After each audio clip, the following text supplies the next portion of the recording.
Então, página 42, exercício 4. A gente tem aí duas imagens, né? Duas figuras aí, né? Que mostram pra gente manifestantes da Bósnia e da Herzegovina seguram cartaz onde se lê: imigrantes voltem para sua casa. E o agente da ONU conversa com refugiados na fronteira da Macedônia e Grécia, que aguardam a abertura da passagem na Grécia. Apresente alguns dos principais obstáculos ou desafios enfrentados pelos imigrantes em solo europeu na atualidade. Então, os imigrantes eles vão enfrentar vários, né, desafios, vários problemas. Entre eles, né, eles precisam percorrer longas jornadas. Eu não consigo tirar essa tela irritante desse Minecraft chato. Então, vocês vão ter que aguentar essa tela. Então, eles precisam percorrer longas jornadas, né, até eles atingirem o local onde eles desejam ficar. Além disso, né, eles são muitas vezes expostos a violações de direitos humanos, eles passam fome, eles passam por humilhação, muitas vezes eles são xingados, né, eles sofrem aí com a rejeição, né, da população local, então tem ali todo um processo de xenofobia. Muitas vezes eles ficam em acampamentos que são completamente sem infraestrutura para receber uma grande quantidade de pessoas, falta banheiro, falta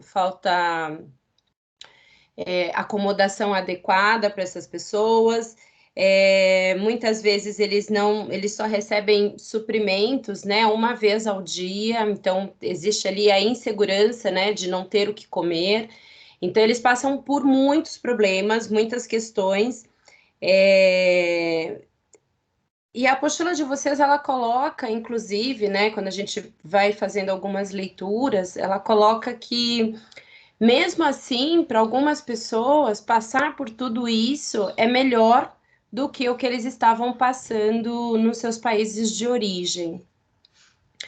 E aí a gente começa a questionar, né, como que as pessoas conseguem viver e sobreviver numa condição tão desumana, tão terrível quanto essa, né? Muitas vezes nós que estamos aqui, né, dentro das nossas casas, no conforto do nosso lar, com a segurança, tendo alimento, enfim, para nós, às vezes, é difícil tentar entender como que essas pessoas lidam com tudo isso, né? Que tipo de criança a gente está formando, né? Como que essa criança vai ser como quando se formar um adulto? Esse problema das migrações, né? Esse problema aí dos refugiados, ele é um problema muito antigo, né? Jesus Cristo foi um refugiado e está longe de ser resolvido, né? Porque, infelizmente, a gente tem muitos problemas internos nos países, onde a maioria dos governos não estão muito preocupados em resolver questões que são simples, que são básicas, e muitas vezes acaba criando muito mais problemas, né? Então, a gente precisa sempre ter uma preocupação quais são as consequências dos atos que a gente está tomando aí e que tipo de pessoas a gente está formando quando a gente lida com os refugiados, da maneira como elas estão sendo lidadas, né? Então, é bem preocupante. Em 2016, a Turquia e a União Europeia estabeleceram um acordo a respeito dos milhares de imigrantes e refugiados que chegaram à Europa nos últimos anos. O que define esse acordo? Esse acordo ele vai ser definido com algumas trocas, né? Então, em troca da Turquia reter os refugiados, ela iria receber uma quantia, né? Ela iria receber uma verba da União Europeia. Além de receber essas remessas financeiras, ela também tinha a promessa de de que eles fariam estudos, fariam algumas condições, estabeleceriam algumas condições para que a Turquia fosse aceita no bloco da União Europeia. E aí a Turquia, com base aí nessas promessas, ela acaba aí, né? Ela recebe muitos migrantes, né? Afinal de contas, vai ser uma rota de passagem. E aí esses migrantes ficariam ali retidos, ficariam sendo seguros ali na Turquia. E aí, né, fatalmente a Turquia percebe que isso não se concretiza, não se realiza, e aí ela acaba liberando a passagem para que os refugiados procurem efetivamente os países dos quais eles se interessam.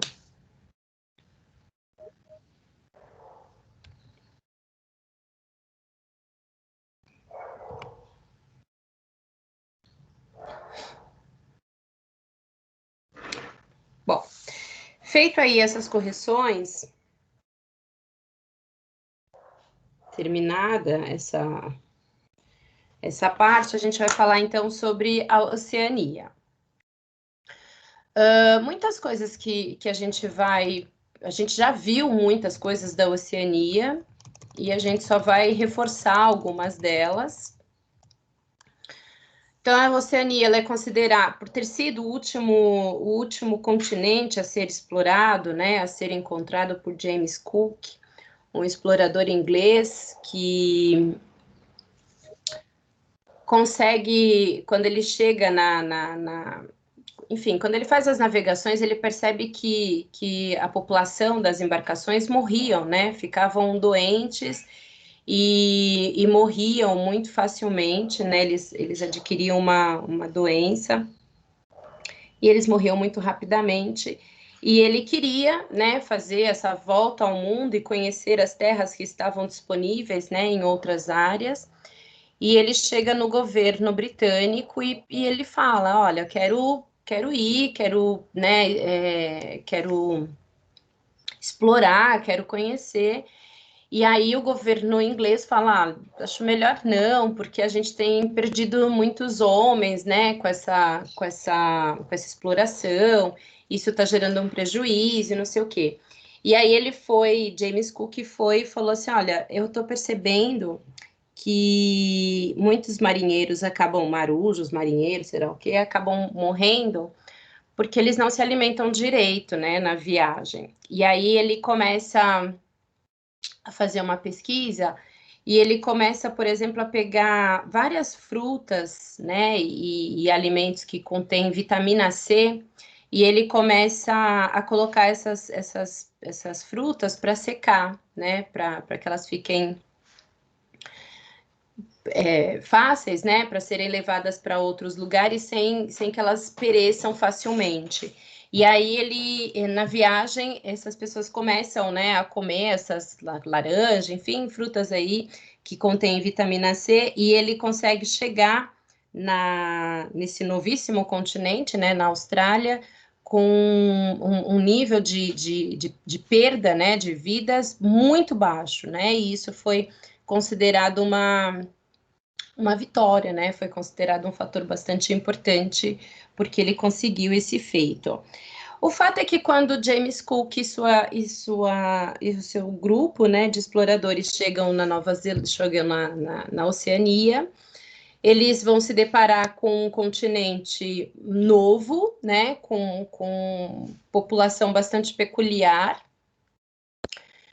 vai se deparar com fauna e flora muito exuberante, né, das quais não se via mais na Europa, não se via mais na África, e tudo isso vai fazer com que os interesses, né, aumentem por esse continente, e aí começa um processo de ocupação da Inglaterra na Austrália. Essa ocupação ela vai acontecer de maneira bastante dramática para os locais, né? Os aborígenes, né? Que era a população predominante dali, serão massacrados, serão dizimados. Hoje restam pequenas porções dessa população que vivem mais isolados e os que vivem, né, mais próximos da sociedade, né, mais próximos dos centros urbanos, muitas vezes ainda sofrem com preconceito na terra que é deles, né? Mas o fato é que a Oceania, a gente já viu isso, é um continente que tem uma peculiaridade, porque os seus países são formados por ilhas, não há ligação continental entre eles.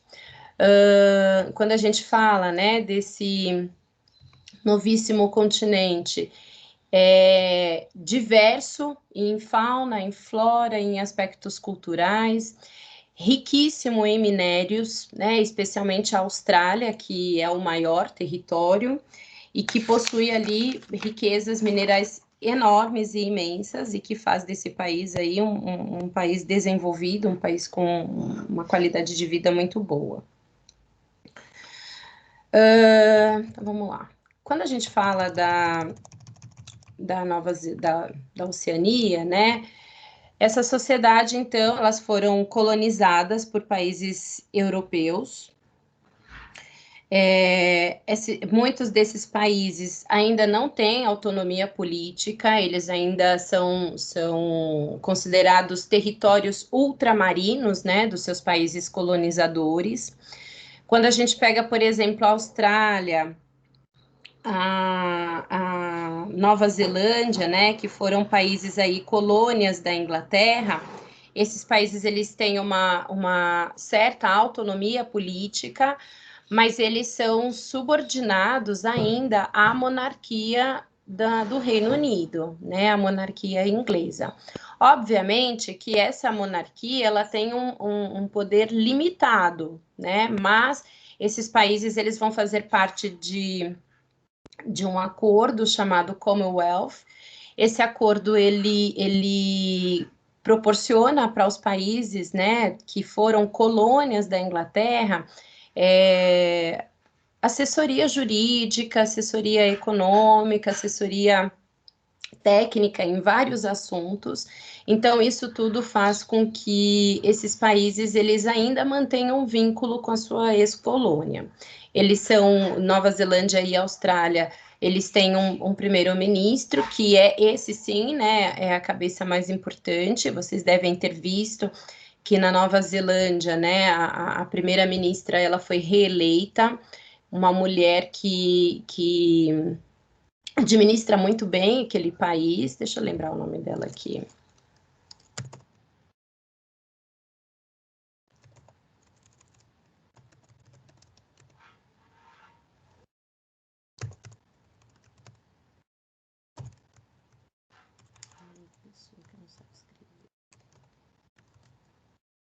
Deixa eu ver. Então, a Jacinta Ardern, ela é a primeira-ministra lá da Nova Zelândia e ela administra, né, com muito bem esse país, mas, né, fatalmente eles são subordinados ainda a algumas questões lá no Reino Unido, tá? Então, essa primeira-ministra, e tanto dela quanto da Austrália, gozam de certa autonomia, mas não 100% dela, tá? Em termos políticos. Vocês podem grifar aqui, ó, que fica mais fácil para vocês. Não, seu João, pode cortar. Eu vou fechar a janela aqui só por conta do pó, mas pode fechar. Não, sem problema.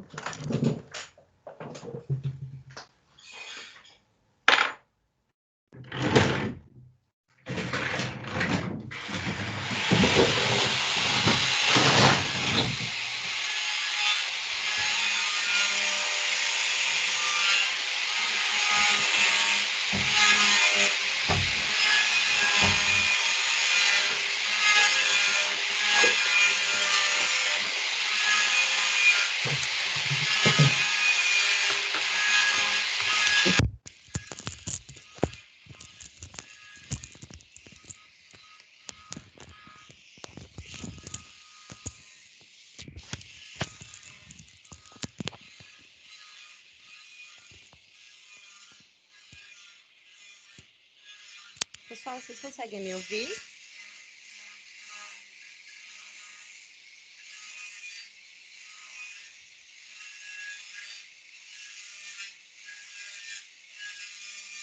Eu não ouvi, vocês conseguem me ouvir?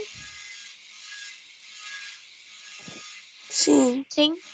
Tá. Tá atrapalhando o barulho da Maquita ali?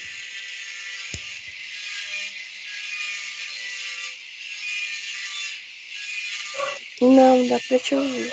Então tá bom. Então desculpa, tá? Mas eu tô em obra aqui na minha casa e a gente tenta fazer aqui algumas coisas. Então, já que vocês estão me ouvindo, eu vou tocar. Então, grifa aqui, ó, por favor, né, que fala sobre essa questão do Commonwealth, né, que esses países fazem parte desse acordo, que são ex-colônias britânicas.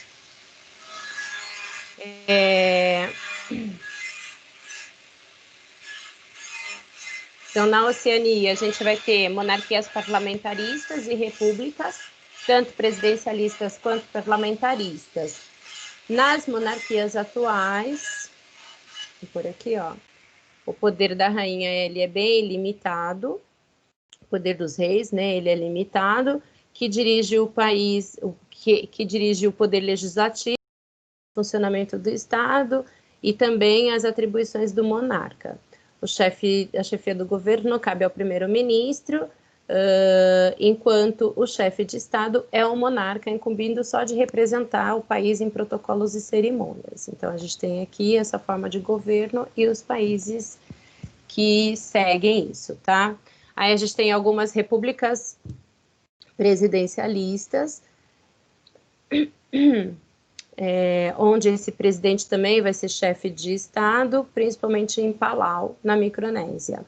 Aí a gente tem outras repúblicas que são parlamentares, né, parlamentaristas.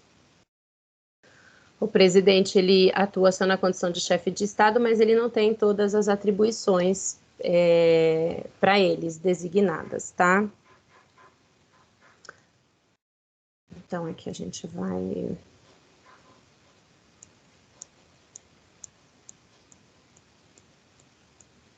Aqui ele está pedindo para a gente pegar os países que fazem parte da Commonwealth. Vou pedir para vocês, então, por favor, marcarem aí. A Austrália, a Nova Zelândia,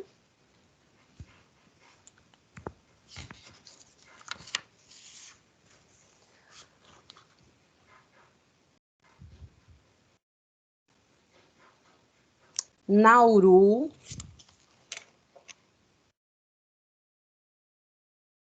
deixa eu achar Nauru aqui, onde é que tá? Nauru, gente, está passando bem ali na linha do Equador, tá? Circulem aí, Nauru, por favor.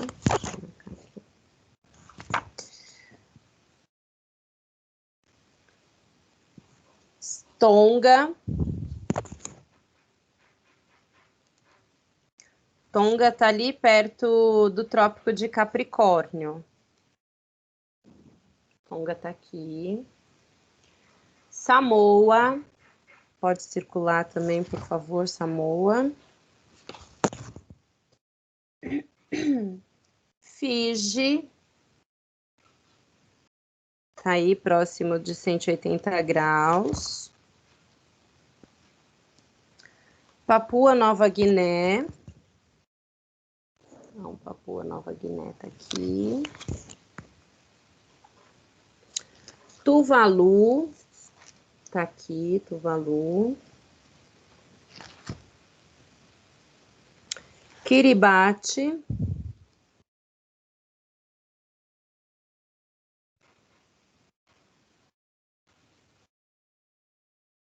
Alguém achou Kiribati aí? Aqui, Kiribati gigante. Kiribati.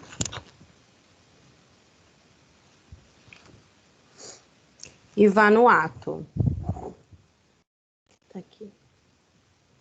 Então, todos esses países aí, vocês devem circular, que foram colônias da Inglaterra e que pertencem, então, à Commonwealth. O que vem a ser a Commonwealth?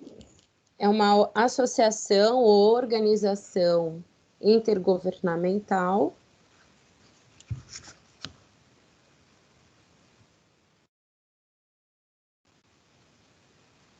Tá aqui, ó.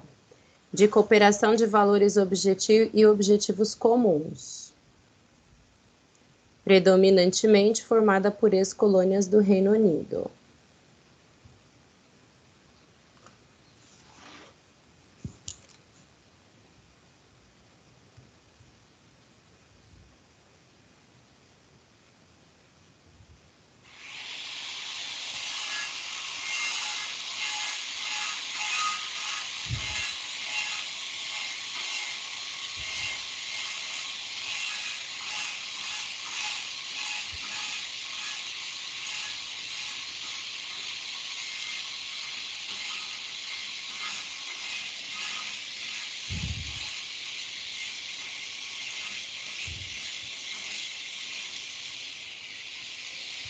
Então, dentro dessa cooperação sobre coisas que são comuns, entra orientação jurídica, orientação econômica,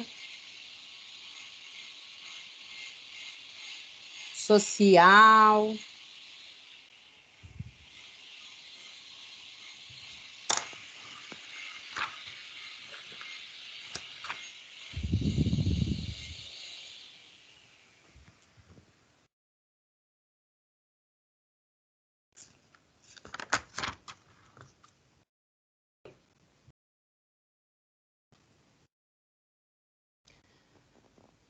Austrália. Então, quando a gente fala da Austrália, né, não é segredo para nenhum de vocês, que é o maior território, né, dentro da Oceania. A Austrália foi formada lá na era pré-cambriana, ela foi separada da Antártida. Por ser um continente, né, por ser uma área continental, melhor dizendo, bastante antiga, predominam ali estrutura geológica de escudos cristalinos. Então, como a gente tem esses escudos cristalinos existentes, nós vamos encontrar uma riqueza muito grande de minérios, tá? Além de minérios, como ouro, ferro, entre outras coisas aí, eles vão ter, entre outros minerais, eles vão ter também áreas de bacias sedimentares, onde eles vão conseguir extrair aí o gás mineral. Além do gás mineral, o carvão também. A Austrália, ela é um país desenvolvido, né? Um país que tem aí uma excelência na qualidade de vida das pessoas. É um país que tem um alto nível de industrialização e para abastecer, né, o nível de consumos em termos de eletricidade deles, né, eles vão utilizar muito mais a termoelétrica. Para quem não se lembra, a termoelétrica ela vai utilizar energia, ela vai gerar energia através da queima de combustíveis fósseis, né? Então, como a Austrália possui bastante carvão, possui bastante gás, então ela utiliza esses recursos para conseguir gerar energia. No entanto, esses dois elementos de queima para gerar a usina termoelétrica, né, para gerar energia, eles fatalmente produzem muita poluição ambiental. E aí, em virtude de todas as demandas, né, para reduzir a emissão dos gases do efeito estufa, a Austrália vem buscando outras fontes de energia, né? Então, ela está buscando energia hídrica, eólica e solar, tá? Por conta aí de questões ambientais. A população da Austrália, ela é muito mal distribuída. A Austrália tem uma grande área, né, no interior dela, o Outback, que é uma região de clima árido e semiárido. Portanto, será uma região que eu tenho menor ocupação populacional. Predomina nessa região os aborígenes, né? Eles vão mais no interior. E nessa área do interior, a atividade econômica mais atuante ali será a atividade extrativista, e além do extrativismo, eles têm também a pecuária, tá? Então, são atividades aí bastante fortes dentro do interior. A maior parte das pessoas, elas vão viver, da população, vão viver ali nas áreas mais próximas ao litoral. Então, nós vamos ter grandes cidades ali que vão ser, inclusive, bastante procuradas, né, até por estudantes que vão para lá para fazer intercâmbio, por conta de toda a estrutura e da infraestrutura fornecida por esses lugares. Então, são cidades que são bem atrativas para receber imigrantes, tá? Existe também uma grande concentração de fuga de cérebros de outros países que migram para lá. Canberra é a capital da Austrália, tem cerca de 400 mil habitantes, ela foi planejada e é uma referência cultural aí da Austrália, tá? Já a Nova Zelândia é um país pequeno, é um país formado por ilha, né, uma atividade vulcânica antiga, possui uma riqueza de paisagens enorme, né, uma diversidade, então você tem vulcões, você tem picos nevados, você tem bosques, enfim, você tem N atrativos turísticos, e a maior parte desses atrativos turísticos vão ficar na área rural. Então, a área rural ela vai ser usada principalmente para pecuária, apesar de ser um país pequeno, eles têm atividade de pecuária bastante forte, bastante intensa, e essa atividade pecuária ela vai ser favorecida com a utilização de técnicas modernas. E além, então, da pecuária, tem também o turismo, que é feito aí principalmente na zona rural, onde esses turistas vão atrás aí dessas paisagens, dessas belezas cênicas que nós temos na Austrália.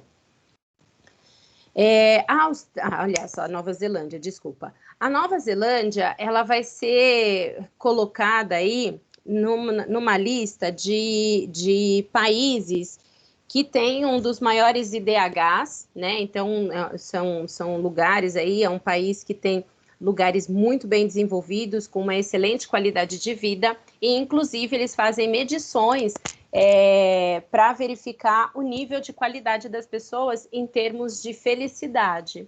Então, por exemplo, na Nova Zelândia, eles não estão fazendo somente pesquisas para perceber saúde, educação e renda das pessoas, mas eles fazem pesquisas também para entender qual é o nível cultural dessa população, o que faz essa população feliz, quais são as formas dessa população se distrair, né, sair de uma rotina. Então, eles fazem vários tipos de pesquisas para perceber como é a questão do bem-estar da população dentro desse país da Nova Zelândia.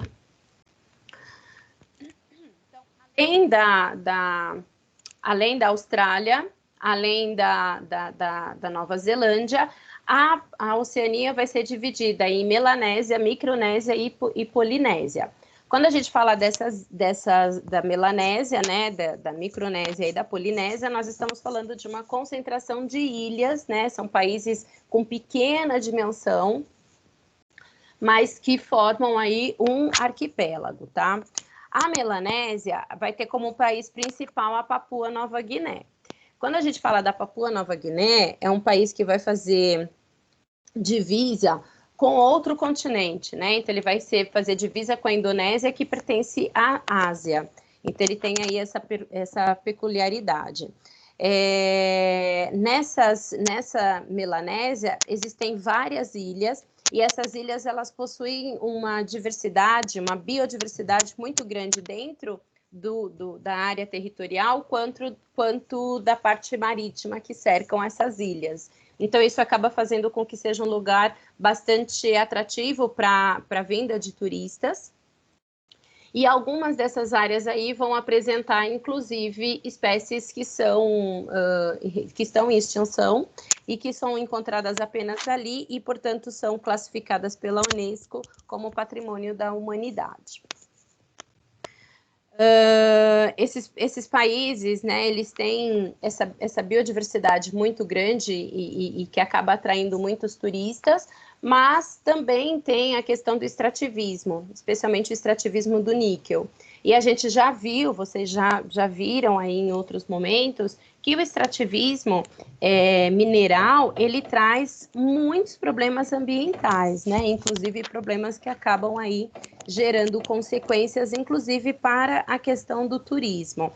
Desafio aí que os países da Melanésia têm, aliás, não só os países da Melanésia, mas países que fazem o extrativismo de um modo geral, que é tentar conciliar essa dependência econômica do extrativismo mineral com relação às questões ambientais que hoje tomaram um papel bastante importante, fonte aí de muitas discussões, né? Então tem esse desafio aí para poder reverter e conciliar, né? Reverter os impactos ambientais e conciliar o extrativismo com menor degradação ambiental. Quando a gente fala da Papua Nova Guiné, né, ela é uma ilha, a gente já falou isso para vocês aí, né, já passamos várias coisas aí da Papua Nova Guiné, então ela faz aqui divisa com a Indonésia, né, que está na Ásia. Ela apresenta a maior quantidade de línguas do mundo, né, é o país que tem 800 línguas nesse pequeno país. A maioria dessas línguas é falada por pouquíssimas pessoas, por menos de 1.000 pessoas, portanto, se não houver um processo de fixação dessa língua, de demarcação dessa língua, de escrita dessa língua, muitas delas tendem a se perder em virtude do pouco número de pessoas que falam esse idioma, tá? A capital é Porto Moresby, é uma capital que fica na região litoral, mas é importante ressaltar que a maior parte da população da Papua Nova Guiné, ela vive no interior. Papua Nova Guiné é um país que predominantemente será rural, né? A maior parte da população vai atuar na zona rural, principalmente nas áreas aí de relevos mais elevados. É um país que apresenta uma grande biodiversidade, então eles têm florestas aí nas suas encostas, eles têm montanhas que vão do interior ao litoral, eles têm rios que vão descer dessas montanhas, esses rios vão ser, né, utilizados como vias de acesso e também para abastecimento.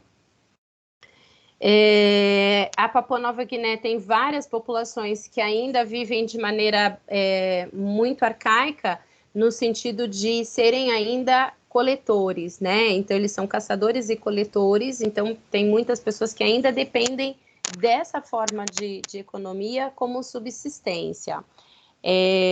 Só que daí eles também estão vivenciando problemas, né? Porque com o aumento do desmatamento, com o aumento aí da atividade mineradora também no seu território, né? Porque eles extraem cobre e ouro, né? Também tem petróleo. E aí, com essa exploração, eles acabam tendo grande parte das suas terras desmatadas, né? Grande parte do seu território, onde eles atuam para caçar, para coletar, acabam perdendo essas áreas, e isso também tem trazido alguns problemas para essa população. Como economia, né? Então, como economia, tem aí o extrativismo mineral, que a gente comentou aí com vocês, dos quais eles são ricos em alguns minérios, mas eles também têm atividade agrícola e a silvicultura, né? Que vai empregar aí uma grande quantidade de população. Até aqui tudo bem, gente? Deu para entender?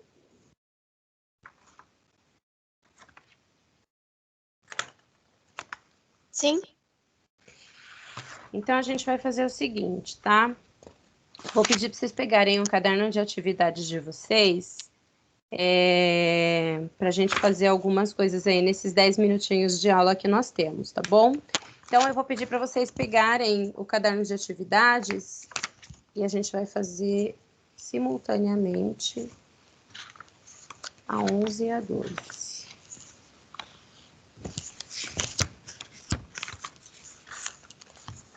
Então, vou pedir para vocês abrirem na página 14 do caderno de atividades de vocês.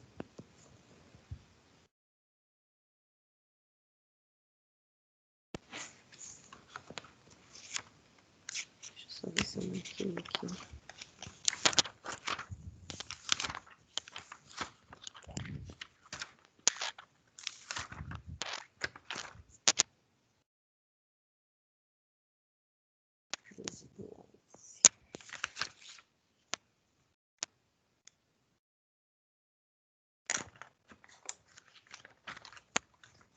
Bom, lá na página 14, a gente tem a seguinte pergunta, né? Desde o colonialismo entre os séculos XVI e XIX, as sociedades europeias deixou fortes laços culturais nos demais continentes.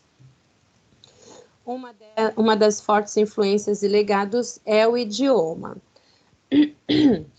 Cite 4 exemplos de diferentes idiomas de origem europeia usado como línguas oficiais e um exemplo de cada país citado.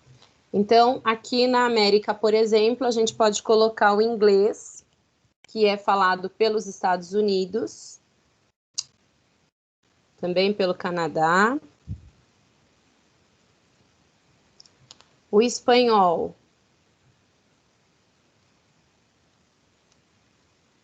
México é um exemplo de país. A França.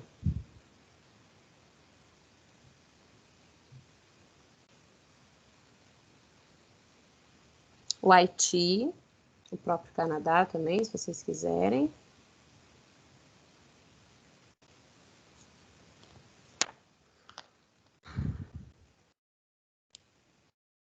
E o holandês,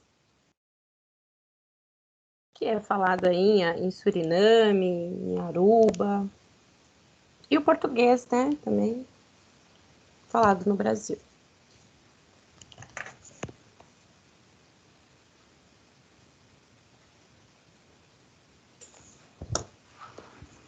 Pode ir para frente? B. Cite 2 exemplos de diferentes idiomas de origem europeia usados na África como língua oficial e um exemplo de país para cada idioma citado. Então, a gente pode colocar o inglês na África do Sul, português em Angola,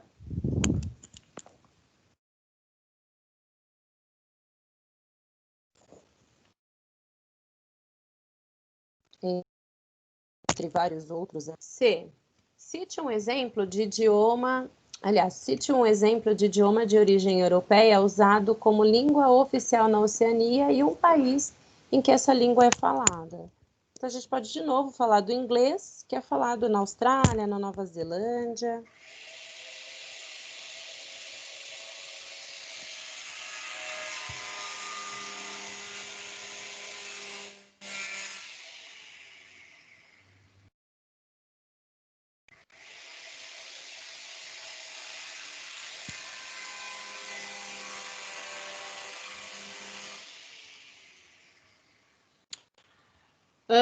Na lista de países de mais elevado produto interno bruto no mundo estão vários estados europeus, como a Alemanha, o Reino Unido, a França, a Itália, a Rússia, entre outros.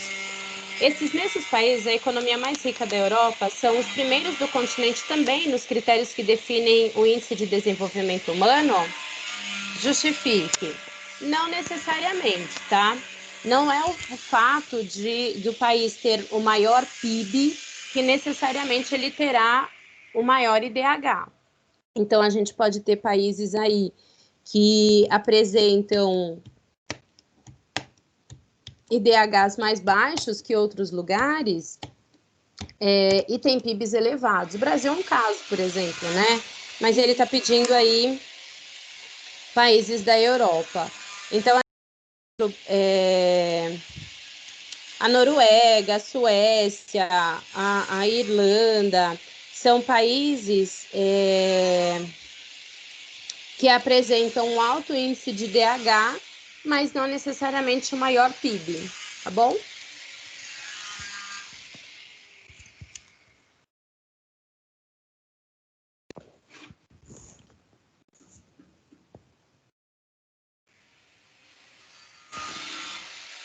Três.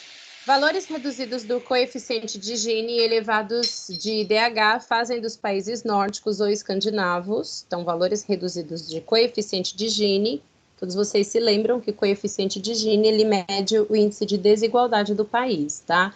Quanto menor for esse valor, menos desigual é este país, tá bom? Os elevados índices de IDH dos países nórdicos ou escandinavos na Europa setentrional, ou, aliás, os bem mais situados entre os que oferecem melhor qualidade de vida. Observem a imagem e os dados da tabela. Então, a gente tem aí uma imagem que mostra a Noruega, né, o Oslo, capital da Noruega. Aparentemente, né, do que a gente consegue observar, um local extremamente limpo, arborizado, que representa a qualidade de vida. E aí ele mostra para a gente aí os países escandinavos em relação ao índice de Gini e em relação ao IDH. Então, quando nós pegamos aí Islândia, Noruega e Dinamarca, são países que apresentam baixos índices do indicador de Gini, que demonstra que são países que você não percebe desigualdades, grandes diferenças, você não percebe concentração de renda na mão de uns e desigualdade na mão de outros, tá? O que representa para um país ter baixos índices no coeficiente de Gini? Representa que esse país não tem desigualdade.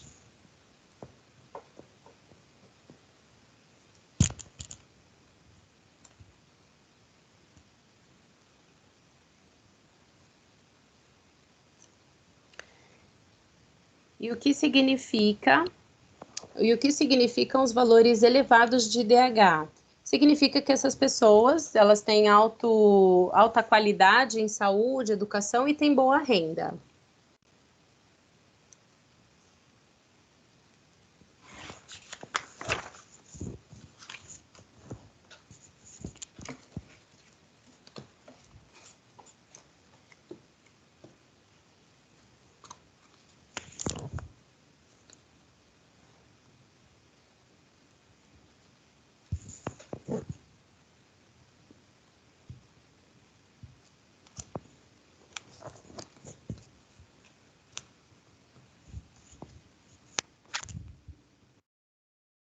Ok, pessoal?